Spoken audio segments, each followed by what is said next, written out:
And now we come to my daily interview series. It's Money Talks, and today I'm with Sten Saar. He's CEO and co-founder of Zego. That's a smart insurance company. Now, we've all imagined what transport might look like in 20 years' time. We might have roads, or should I say, skies full of flying cars, as seen in Back to the Future, that fabulous 1980s movie. Or if heights aren't your thing, maybe a Total Recall-style robot-driven car would be better.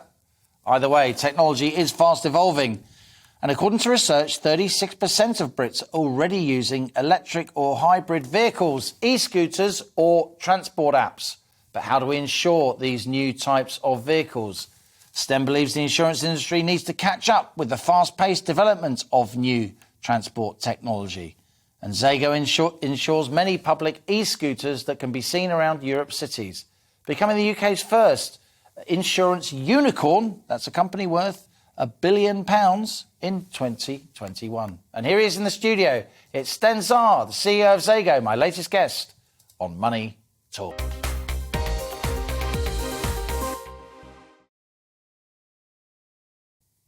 Sten, great to have you here in the studio. Good afternoon. You're welcome to On the Money.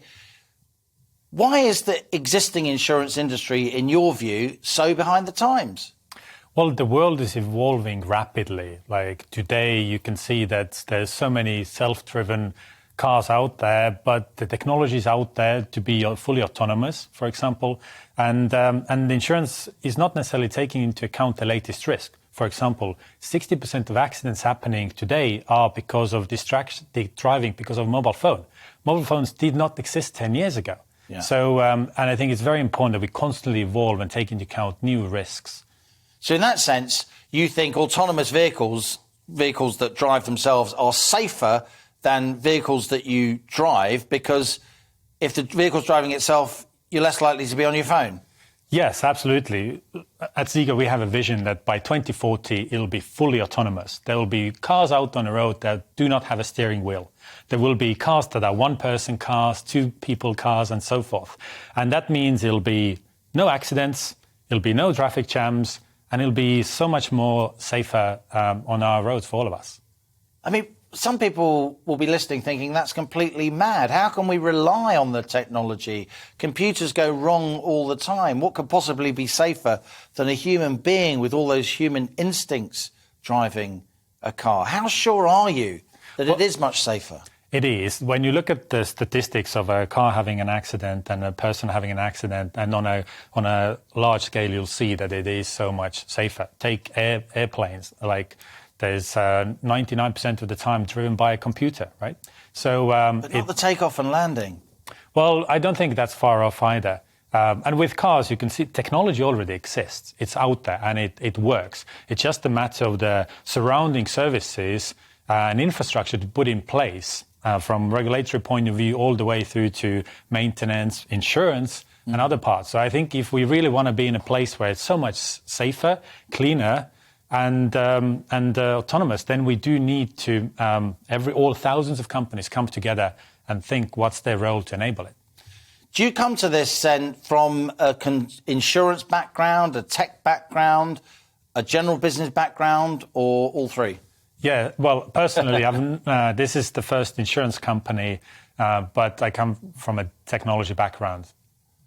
And what happens when you if you insure a driverless vehicle and there's a crash? Like, who's to blame when there's no human involved? The people that develop the software? That's a great point, in a sense that today you look at the driver, because driver was controlling the vehicle. Yeah. Then it's a hardware risk, because there could be some flaws there. Software risk could be in there, or it's a cyber risk. So therefore, the insurance world will be turned upside down, right? But it'll be definitely overall, we save more lives, there'll be no traffic issues, and it'll be significantly cleaner for the world as well. So if there is a crash, I mean, where is the legal liability if someone, God forbid, runs over a kid in a driverless vehicle? Is it the software company? So the parents of that child have to try and tackle some huge conglomerate that's in another country? I don't wish to be flippant. You've obviously built a superb business, and it's beyond anything I could ever achieve. But I'm just asking questions that I think ordinary people will be thinking. Absolutely. Like, this is something that we have to work out together with insurance companies, governments, the manufacturers of the vehicles, and so forth. So we all need to come together.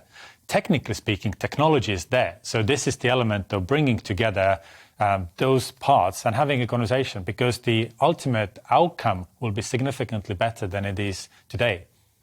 When are we going to move to autonomous vehicles? There's lots of tests going on. There seems to be a battle in the press and the media with people saying it's absolutely great or it's completely dangerous. You've obviously built a huge business off the back of this and are massively respected. So when are we going to see them? Well, I think it's a matter of time. It's difficult to predict, but when within we talk 10 years, within 5 years? In our future 2040 vision, we say it's going to be 100% autonomous. So there's going to be phase out of, and all the cars we use today will probably be in a museum. And I encourage everyone to kind of tell us whether we've missed anything or make sense. If you go on zego.com/2040, tell us what we missed from the future, and let's together discuss it, because in our opinion, it's exciting and we all have a role to play. Like, insurance is like your microchip in a mobile. Like, you never see it, but it's critical for the mobile to work, right? And there's dozens and dozens of services around it. I mean, the whole history of human commerce and development is built on insurance. People wouldn't have got in galleons and crossed seas unless there were insurance companies that were willing to, give them some kind of cover. Otherwise, it would be utterly reckless what they were doing. And, of course, in ancient communities, farmers developed insurance industries, didn't they? It's a very long and, indeed, in a general sense, noble thing to do. But if you think by 2040, as you said, we're going to be all autonomous vehicles, presumably then by 2030, there will be some. I know it's not in your gift. It's all about government regulation. There's lots of politics. But in terms of the technology... Yes, like technology out there, certain car manufacturers today show that vehicle can drive 90% of the time already. So, and when you look at the evolution over the last 3-4 years, it's been rapid. And if you fast forward another 3-4, I'm sure over the next 5 years, we're going to be seeing vehicles on the road autonomously driving. And then it's just a handful initially, but then it'll be growing rapidly from there. Here's a really practical question. Again, it's not in your gift. You're not the government. All you can do is try and convince ministers and officials and say your piece on shows like this. But e-scooters, I've been using e-scooters in London and other cities in the UK. They're absolutely fabulous. When do you think we're going to be using them on the roads? Do you think we will be using them legally on the roads anytime soon? I really hope so.